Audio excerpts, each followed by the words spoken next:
오로지 선한 마음을 갖고 이 사람 저 사람한테 관심을 갖는 사람은 세상에 아무도 없는 법이다. 이 세상은 우리가 죽든 살든 괴롭든 슬프든 나에게 아무런 관심이 없다. 만약 나를 위해서 이 일을 만들고 나 공부하라고 저 일을 벌여주는 존재가 있을 것이라고 생각하는 건 허황된 꿈과 같다. 세상은 원래 나에게 아무런 관심이 없다. 다른 사람이 욕을 하더라도 만약 그게 나한테 도움이 된다면 기꺼이 욕을 먹는 것이고, 누가 나를 칭찬했을 때 그 칭찬이 도리어 나에게 손해가 된다면 설령 그게 칭찬이더라도 거부해야 한다. 거기에는 어떤 기준이 있는 것이 아니다.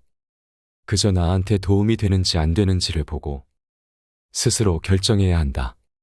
왜냐하면 나에게 말을 하는 상대방은 상대방 성질대로 그냥 말하고 행동하는 것일 뿐이기 때문이다.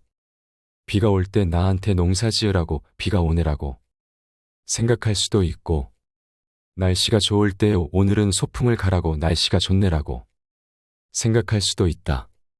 하지만 실제로 비가 나를 고려해서 오고 안 오고 하는 것이 아니다. 그저 비는 오게 될 때 오는 것이다. 나하고는 전혀 관계가 없는 것을 자꾸 연결을 지어서 생각하는 것은 피해야 한다. 이렇게 생각하는 건 착각이다. 비는 그렇게 생각해서 오는 게 아니다. 사람들이 많이 모이면 갈등이 생기기 마련이다. 사람이 모여있는 장소에서 모두가 나와 맞는 경우는 없다. 갈등을 피하기 위해서는 화합을 해야만 한다. 화합을 하는 법은 어렵지 않다. 화합하기 위해서는 자기 의견을 고집하거나 말을 험악하게 하지 않아야 한다. 또한 사람에 따라 차별하지 않고 평등하게 대한다면 화합할 수 있고 비로소 갈등이 사라지게 된다. 인생에 특별한 의미가 있다고 생각하지 마라.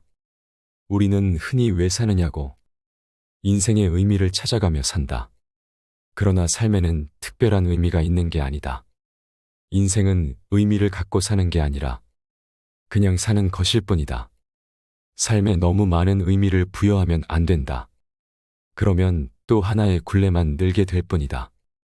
우리 인생은 길가에 피어있는 한 포기 풀꽃이다. 길가의 풀꽃처럼 그냥 살면 된다. 나는 특별한 존재다. 나는 특별해야 한다. 이런 생각 때문에 자신의 하루하루 삶에 만족 못하고 늘 초조하고 불안하고 후회하기 마련이다.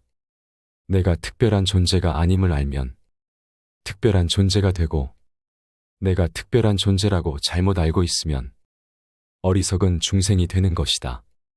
내가 특별한 존재라는 어리석은 생각을 내려놓고 그저 길가에 피어있는 한 포기 풀꽃 같은 존재라는 것을 자각한다면 인생이 그대로 자유롭다. 내가 남보다 잘나고 싶고 특별해야 한다는 생각 때문에 인생이 피곤한 것이다. 진정으로 자유를 원하고 인생의 행복을 바란다면 마음을 가볍게 해야 한다. 그렇게 한다면 내 스스로의 삶을 행복하게 만들 수 있고, 내 삶이 특별한 것이 아니라 별게 아닌 줄 알면 도리어 삶이 위대해지는 것이다. 남의 뜻을 존중하라. 살다 보면 의견이 서로 다를 수 있다. 이건 어디에 가도 누구를 만나도 사람들은 100이면 100 의견이 다 조금씩 다르다. 그럴 때에는 의견을 맞추기도 해야 하지만 그 전에 먼저 해야 할 일은 어떤 의견이든 간에 먼저 상대의 의견을 존중하는 것이다. 상대가 말을 꺼내자마자 그건 안 돼 라며 부정하지 말고, 저 사람은 저렇게 생각하는구나, 저런 의견도 있구나라고 상대방의 의견을 존중해야만 한다. 만약 존중이 없다면 상대방도 나를 존중하지 않기에 갈등이 생기는 법이고, 존중이 있다면 상대방도 나를 존중할 것이니 인간관계에서 갈등이 생길 이유가 없다. 이를 다시 정리하면 서로의 뜻을 존중하지 않거나 말을 험악하게 하거나 평등한 태도로 대하지 못하기 때문에 인간관계에서 불만이 생기기 마련이고, 이러한 불만이 결국 더 큰 분란이나 분쟁이 되는 것이다. 어떤 일이라도 그 마무리가 참 중요하다. 내가 단 한 벌의 옷을 만들 때도 옷을 만드는데 99%의 수고를 들였더라도 1% 정도의 사소한 뒤 마무리를 잘못하면 시장에 팔아도 제값을 받지 못하며 손님에게서 불평을 듣게 되는 것이다. 조금만 더 생각해서 마무리를 잘하면 나에게 부족한 부분을 발견할 수 있고 그 단계에서 남은 1%의 수고만 더 들이면 앞서 공들인 99%의 수고와 맞먹는 효과를 거두게 된다. 1% 마무리를 부족하게 해서 99%의 수고를 날리는 것은 어리석은 일이다. 인간관계도 이와 비슷하다. 처음에 두 사람이 만나면 누구나 서로에게 잘한다. 처음 만나는 사람과 다툴 일이 무엇이 있겠는가?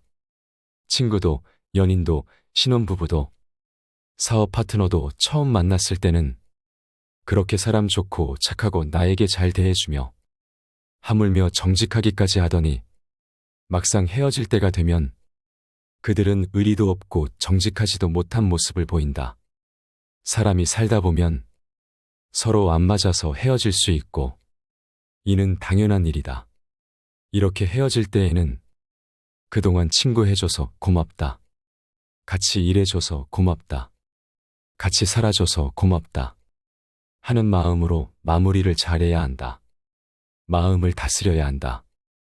수행을 한다는 것은 내 마음을 다스리는 것을 말한다. 모든 괴로움은 여기서 나온다. 그것은 바로 잘못된 마음, 어리석은 마음에서 빚어지는 것이다. 이런 마음이 생긴다면 과감히 떨쳐버리고 바른 생각으로 전환해야 한다. 이것이 바로 마음을 다스린다는 것이다. 이는 마음이라는 게 어떤 실체가 있어서 그것을 컨트롤한다는 게 아니다.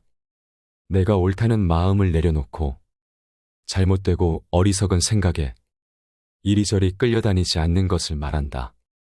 우리는 잠을 잘 때 꿈을 꾸기도 한다. 꿈이라는 것은 마음이나 생각이 투영되는 것이다. 결국 그 정도에 불과한 일인데 우리는 꿈을 꾸면 그것이 마치 실제 상황인 것처럼 느껴진다. 꿈에서 깼을 때에는 그것이 꿈인지 알지만 꿈속에서는 그것이 꿈인지 모르고 꿈을 꾼다. 꿈에서 강도를 만나서 무서워서 도망을 가고 또 누군가가 나타나 나를 강도로부터 구해주면 꿈에서조차 그 사람에게 고마워한다. 그러나 꿈에서 깨어나면 나를 괴롭히는 강도도 없고 나에게 은혜를 베풀어준 은인도 없다. 그것은 그저 꿈일 뿐이다.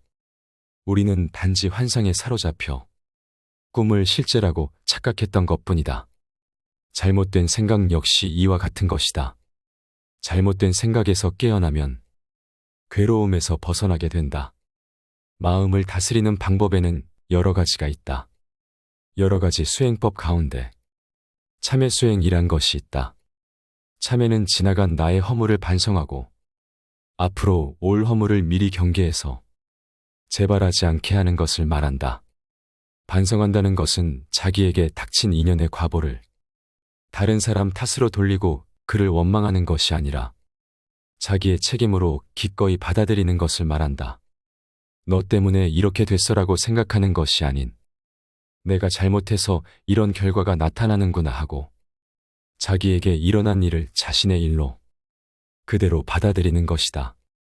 그리고 허물을 미리 경계한다는 것은 이런 잘못된 결과를 받고 싶지 않다면 다시는 그러한 일이 재발되지 않게 주의하는 것이다.